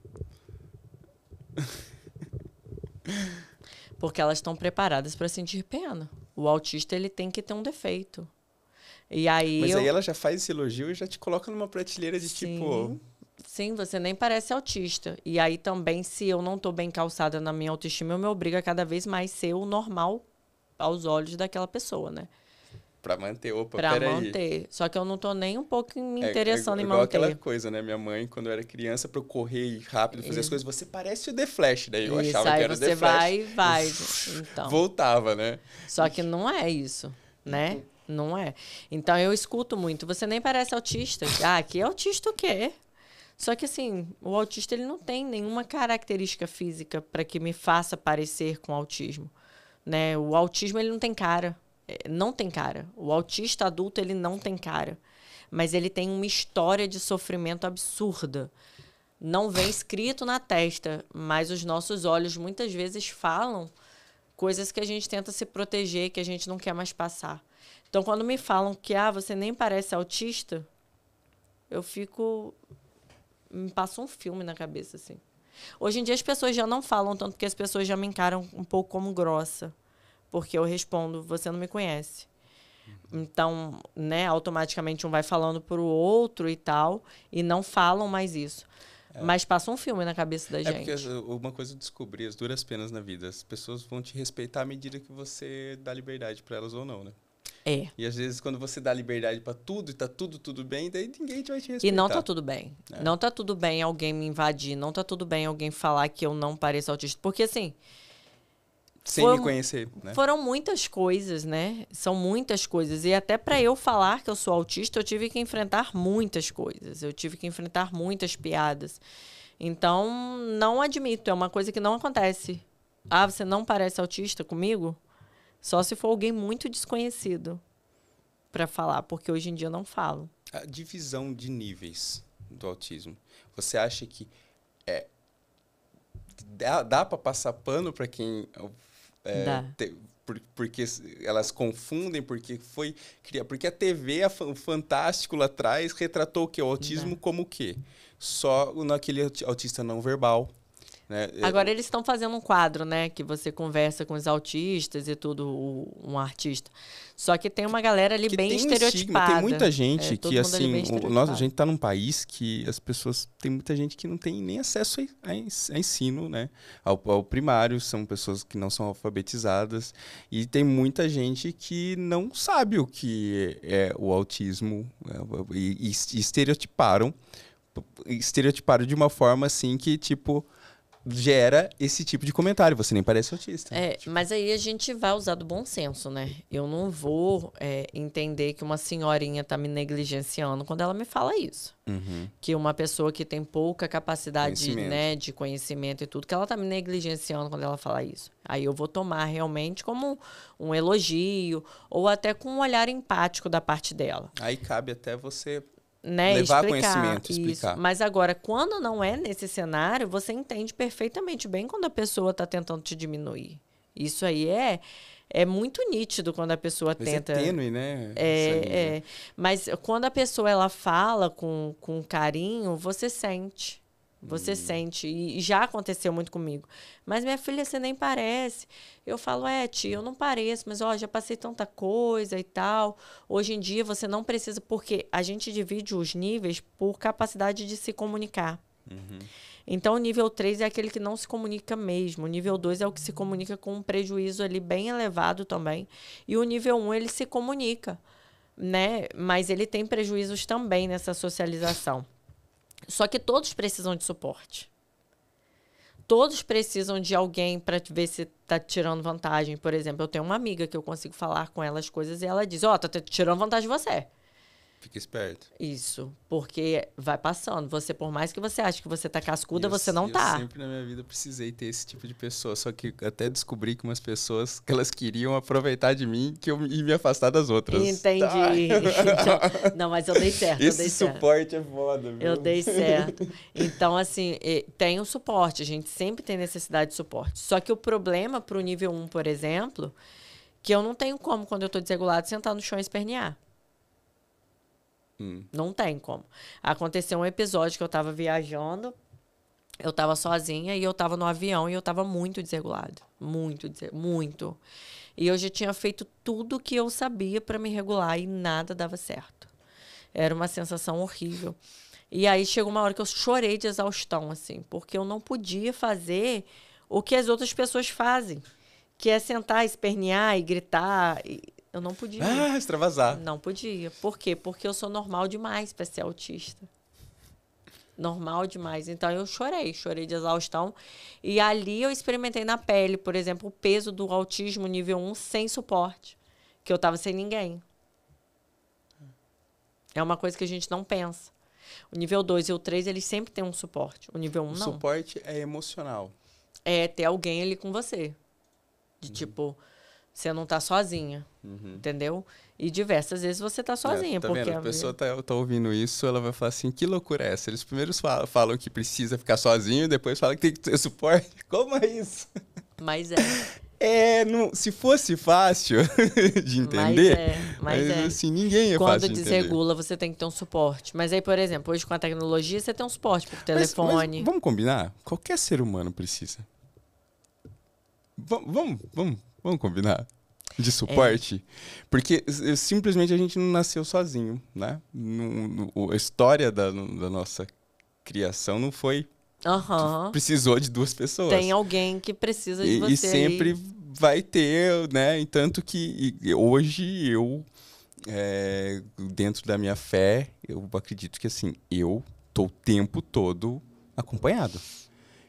Eu ando na rua, assim, você não sabe, eu gosto muito de caminhar. Eu não sou aquela pessoa que acorda e coloca o joelho no chão e deita. Eu oro enquanto caminho. Entendi. Eu vou caminhar pra orar. Bem TDAH mesmo. É tipo, às vezes, 1 hora, eu fico 2 horas conversando com Deus, mano. É um negócio muito maluco. E isso pra mim é suporte. Suporte. E as pessoas estão precisando cada vez mais de suporte. E quem não tem Deus, você vê que sofre muito. Sofre mais toda a vida. Toda a vida. Mas, assim, a gente precisa. Então não tá meio estigmatizado esse lance de colocar só o autista precisa de suporte? Eu não gosto muito Não, desse todo do mundo lance precisa de suporte. de colocar o que o autista... Porque quando fala sala de autista nível 1 de suporte e nível 2 de suporte, pra mim, eu acho que a gente leva a impressão para a sociedade de que, opa, essa pessoa não é capaz. Não, Ela- mas ela- pela ela- sobrecarga. A ela- gente fala desse suporte pela sobrecarga. Porque, por exemplo, pode existir essa sobrecarga e cada um desregula de uma forma. Então, tem autista nível 1 que desregula desmaiando, Mas você não por sente, exemplo. às vezes, que as pessoas querem te colocar numa redoma? Já teve alguma sensação assim? Ah, tipo, não, ela é autista, então ela não pode fazer isso. Já tem algum tipo de... Não, já tentaram me Tipo- expor mais. Ah, Porque, como eu tô te falando, colocam na redoma que eles sentem pena. hum, E é difícil sentir pena de mim, porque eu atendo os padrões, né? sim. Então é difícil você sentir pena de uma pessoa branca, né? De uma Inteligente, pessoa, estudada, entendeu? formada. Que não é afrodescendente. Então é difícil você sentir pena. Então eles me expõem mais, me batem mais. Ninguém me botou em redoma, não. Entendi. Não, me botaram, não. Na verdade, já tentaram Mas uma me pessoa cacetar. que... às vezes, eu olho pra trás e falo, como que eu me formei? Às vezes eu penso assim. Sem Google e sem GPT. Sim, tipo, eu fico pensando como que eu consegui. Porque, assim, eu sempre fui autodidata também. E aí eu não conseguia aprender nada dentro de sala de aula. Nada. Mas ia lá, na hora da prova, fazia e passava. Fiz minha monografia em 24 dias, mas esperei 3 anos para fazer. Só fiz porque ligaram e falaram, olha, você não pega o diploma se não entregar até tal dia. Então, tipo, mas até então, eu não ia fazer até hoje. Mas aí eu já te disse o que eu acho de você. E você é uma pessoa super mega estudiosa. Como que é essa sua relação com o estudo? Me Você acha que regula. te regula? Me regula. Mas Porque me isso dá não é previsibilidade. isso não é uma característica de um autista. É uma característica própria sua, né? Na verdade, tem autistas que se regulam estudando, sim. Cada um se regula de uma forma. Uhum. Mas eu encaro que o estudo ele me dá previsibilidade.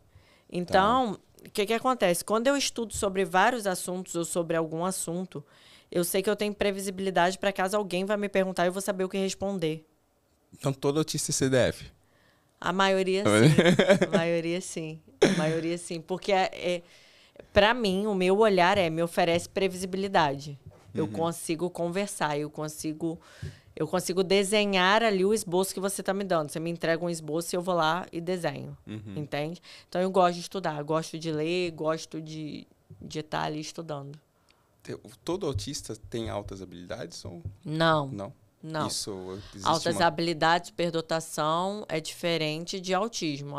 Essas altas habilidades, Eu superdotação... acho que estudar desse jeito é alta habilidade. Entra como comorbidade. Entra como comorbidade. Entra ali como comorbidade. Mas é ruim também, porque, por exemplo, você vai viajar e você sempre tem que estar lendo alguma coisa para te dar uma regulada. Uhum. Entendeu? Tipo, sobrecarrega também. Não, aí me descarrega. É. Mas você falou assim, tenho que ter. Por exemplo, eu tenho que ter alguma coisa aqui no meu iPad que eu vou olhar aqui, eu vou estudar, uma distração, para eu me desligar ali, me desligar dessa sobrecarga. E como que é o sono pra você? E eu não tenho problema de sono. Nada. Não. Mas eu deito e durmo, sabe? Eu deito e durmo e acordo bem. Quando eu era mais nova, eu tinha o distúrbio do sono, sim. Eu acordava muito cedo. Eu acordava muito cedo. Mas eu, naturalmente, hoje em dia, eu já acordo 5h20 da manhã. Então... e esse lance de acordar cedo me fez sofrer muito até eu entender como que eu deveria agir. Porque você imagina você saber que você acorda rápido. Você vai dormir, mas daqui a pouco você vai despertar. Entendi, mas eu durmo cedo. Aí eu tentava dormir cedo. Aí se eu dormisse numa época, se eu dormisse 9 horas, 10 horas, 2 horas da manhã eu estava acordado. E o que você faz 2 da manhã? Nada. Entendeu? Nada. E aí, o que eu... vou dormir agora? Não, vou deixar para dormir mais tarde. Aí vem outro problema. Opa, já é 2, eu não dormi agora. Será que eu durmo ou será que eu não durmo? Quando você vê, já é 5, 6. Aí Deus. você pulou. Aí, tipo, até eu entender, eu tenho que dormir tal hora. E ao acordar, eu tenho que já ter alguma atividade para fazer. Então, eu sei que eu vou acordar, se eu dormir 11 horas, eu sei que eu vou acordar umas 4, 5 da manhã. Então, eu já tenho que ter algo programado para fazer. Mas o meu é rotina, é da rigidez cognitiva mesmo. Então, eu já sei que eu tenho que dormir, tipo, 10h30, 11 horas, e 5h20 eu vou estar acordando. Então, faz parte da minha rotina. Então, não existe eu virar à noite sem dormir. É rotina, Sim. eu gosto de rotina. Mas a sua média de sono é maior, nesse caso. Você tem umas 6, 7 horas de sono. Eu tô chegando nas 5h10 de média. O relógio, depois do não tem relógio, eu como. descobri. Quando eu comprei o relógio, a média era 4h10. Deus me livre. Não, eu sinto necessidade de dormir. Sinto essa coisa assim, deu o meu horário, eu vou dormir. Vou dormir e apago mesmo. Eu apago. Eu não tenho problema para dormir. O problema é que depois de pouco tempo eu acordo. Não. Junta todo mundo em bola, todo mundo lá na cama e todo mundo dorme. Todo mundo dorme. Todos os gatos. Todos os gatos, todo mundo dorme. Todo mundo é obrigado a dormir à noite. É engraçado, se eu ligar a câmera lá de casa, eles estão dormindo. Isso é importante você ter uma parceiro, né, no relacionamento que tem a mesma rotina. É importantíssimo isso, né? Ele tem TDAH também. Ah, então. Tem TDAH também, então dá uma facilitada ali, ajuda bastante, mas ele também está aprendendo a lidar com bastante coisa. Porque, assim, não vem com manual de instrução, né? Então, você entra, e aí quando você entra, olha, eu tenho isso. Ah, não, beleza. Mas aí quando você, né, se depara com rigidez cognitiva, quando você se depara com inaptidão social, com baixa bateria social do outro, é bem difícil. Então, assim... Mas é como eu tô te falando, é a gente se treinar também para não aceitar migalha, né? Ele me oferece bastante, muito legal comigo, muito bacana, muito engajado para poder me entender, né? E a gente entender que isso faz parte do relacionamento, não faz parte de um prêmio, um negócio sobrenatural. Faz parte porque eu entrego isso também. Sim. É sobre entrega. Eu entrego e eu recebo. Se eu entrego e eu não recebo, algo não está funcionando, né? Logicamente que vão ter épocas que você vai entregar mais e receber menos, porque a rotina, ela faz isso. Mas é também, aí eu volto a te dizer, é uma Marilyn tratada, já passado por tudo que passou, entende? A Marilyn que superou, que vive a superação. Que vive, mas que superou ainda não. Vive a superação. É porque a vida também é superar todos os dias. Acho que é engraçado, né? Tem muitas questões diferentes aí na vida de um autista, de um TDAH, mas também são coisas que são sofrimentos de todas as pessoas, né? Sim. Que, assim, não adianta, não vai ter um ser humano... Não, a gente não vai ter, não, gente. Né, que não vai ter desafios aí no dia a dia. Não né? é ter. A gente só tem inaptidão social, sobrecarga. Basicamente, assim, falando a grosso modo. Né? Basicamente. Mas isso são muitas camadas. Você hoje se vê fechada num clubinho? Ou... Porque eu vejo cada vez mais o que você falou dentro, me comunicando e... É porque a gente escolhe... Eu percebo assim, nossa, é louco igual eu. A gente escolhe por padrões. Então, assim, automaticamente as minhas amigas, elas se parecem comigo. As pessoas com quem eu me relaciono, com quem eu escolho conversar, se parecem comigo. Por quê? Me permite menos masking. Se eu for me relacionar com pessoas que não se parecem comigo, eu tenho que fingir mais. Quando você tá com outras pessoas, que essas pessoas não te entendem, tipo, que não tem como você explicar? Exatamente. Mas aí, assim, como... Mas aí eu tenho amigas mais antigas, né? E as que estão chegando agora são amigas também que são bem parecidas comigo, assim. Então, acaba ficando mais fácil. Porque a gente escolhe por padronagem, sempre. Padronagem. Então... Para mim é mais confortável, então vou ter mais amigas, mais pessoas assim por perto. Basicamente isso. Aí vira um clubinho mesmo, fechadinho.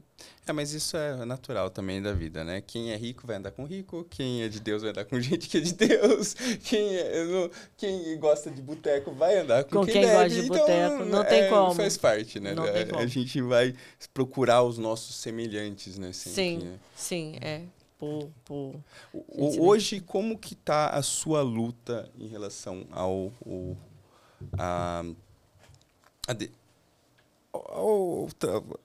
as pessoas com autismo, eu me distraio. Tipo, como que é a sua luta, né?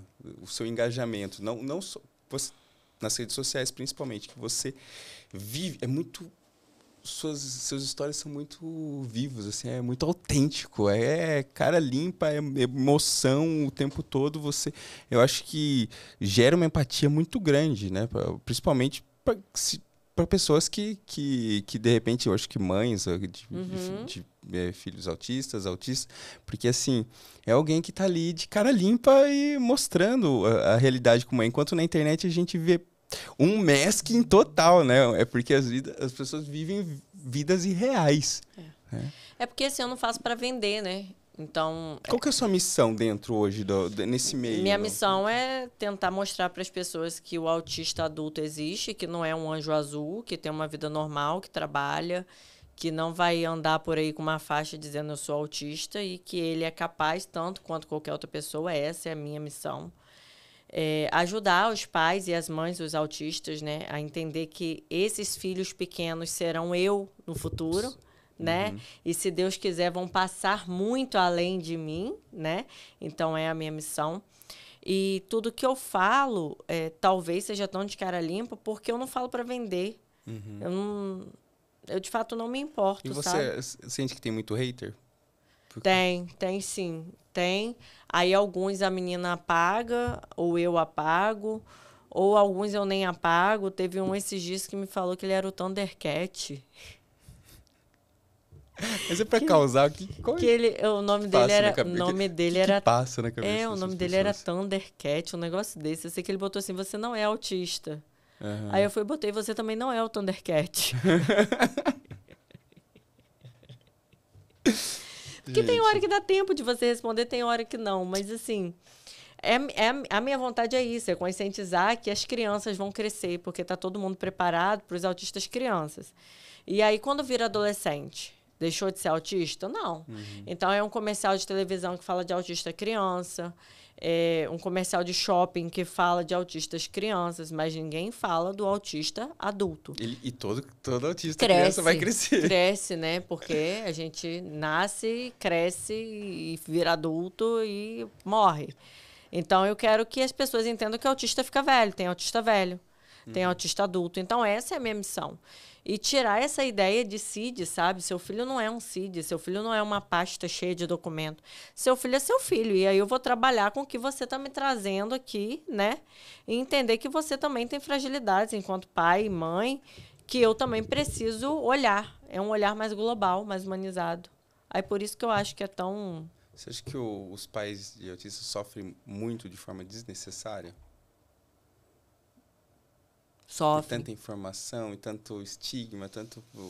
Sabe? É porque já é um luto, né? Todo pai, toda mãe, quando recebe um diagnóstico, ele está sofrendo um luto. Porque morre aquele filho ideal para vir aquele filho real. Que não é perfeito. Jamais vai ser. Jamais Nenhum vai ser filho. perfeito. Jamais. Seu filho pode... Um filho vem sempre com uma missão na Terra. Em algum momento, ou muitos momentos, decepcionar o pai.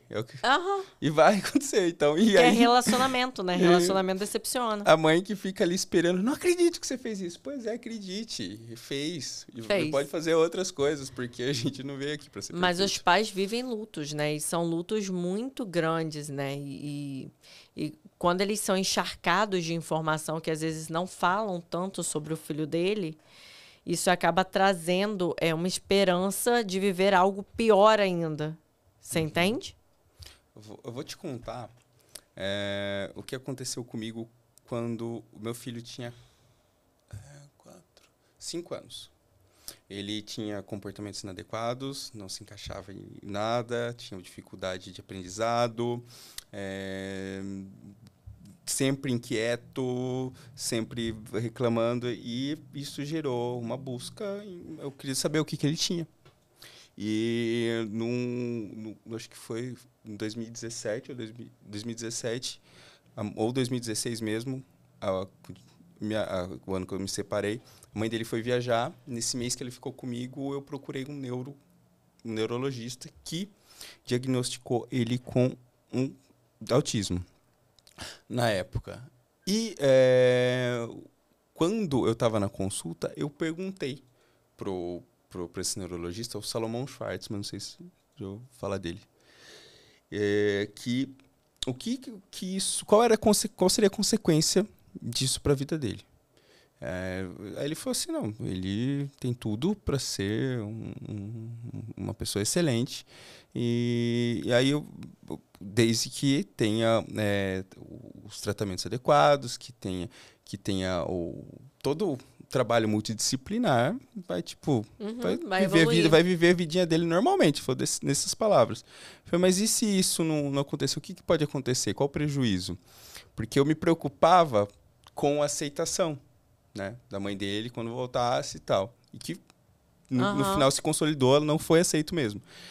O que pode acontecer? Aí ele falou isso daqui, a gente está aqui no papo esquisito, né? Ele falou, ele pode se tornar um adulto esquisito. Mais adiante, em outro neurologista, depois de muito tempo com o diagnóstico de autismo, acho que 1 ano e meio, 2, mas a mãe não aceitou nunca esse diagnóstico. A gente foi em outro neurologista e ele afastou esse diagnóstico de autismo e colocou o TDAH, que foi prontamente aceita. A conduta não mudou, continua a mesma. E meu filho começou as inabilidades sociais foram embora, os problemas com o aprendizado foram embora, tipo, como mágica, ele voltou a viver uma vida normalmente, como o neurologista tinha feito. E aí, num dia, numa das consultas, o neuro me chamou de canto e falou, eu acho que você deveria investigar, porque eu tenho a convicção que você também é TDAH.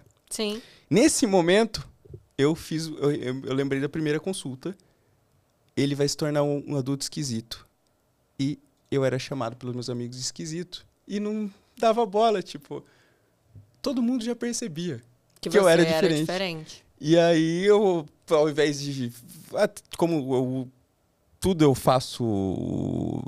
tento procurar algo legal nele. Eu falei, nossa, esquisito. O que é esquisito? Fui procurar no dicionário algo raro, de grande valia. Eu falei, opa, sou esquisito mesmo.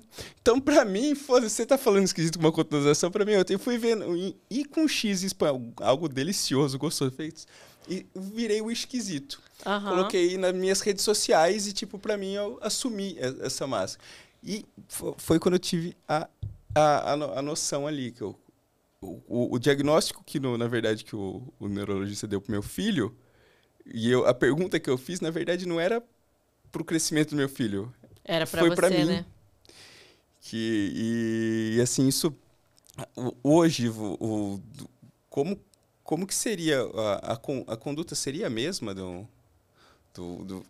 se você estivesse recebendo o meu filho, você acha que seria mais ou menos dessa forma? Sim, várias vezes. Quando eu vou dar devolutiva aos pais, né, sobre a criança, eu falo, olha, eu gostaria muito de ter a chance de fazer parte de uma etapa importante da sua vida, que é da sua neuroavaliação, para você sair daqui com respostas. E aí, muitas vezes, as mães choram, os pais choram. E essa aceitação da resposta? Quando você encontra enfrentamento... Qual que é a sua atitude diante disso?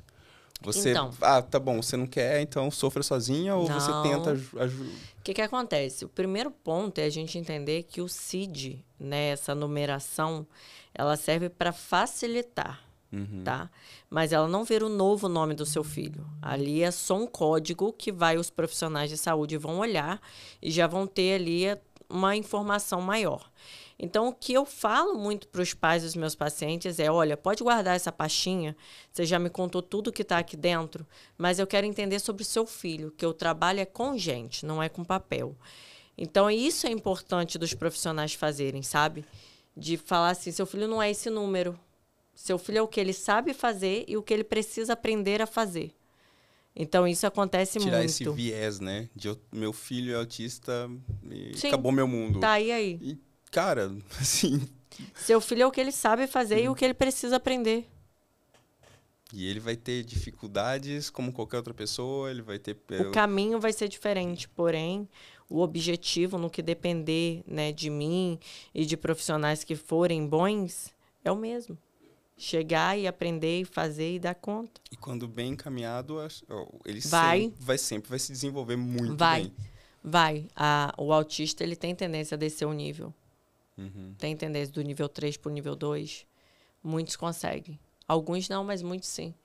Só que é importante a gente entender que é uma jornada que a gente não pode sentar e só se lamentar. A gente tem que lutar, né? Tem que lutar, tem que fazer por onde. Porque o tempo vai passar de qualquer forma, com você lutando ou não.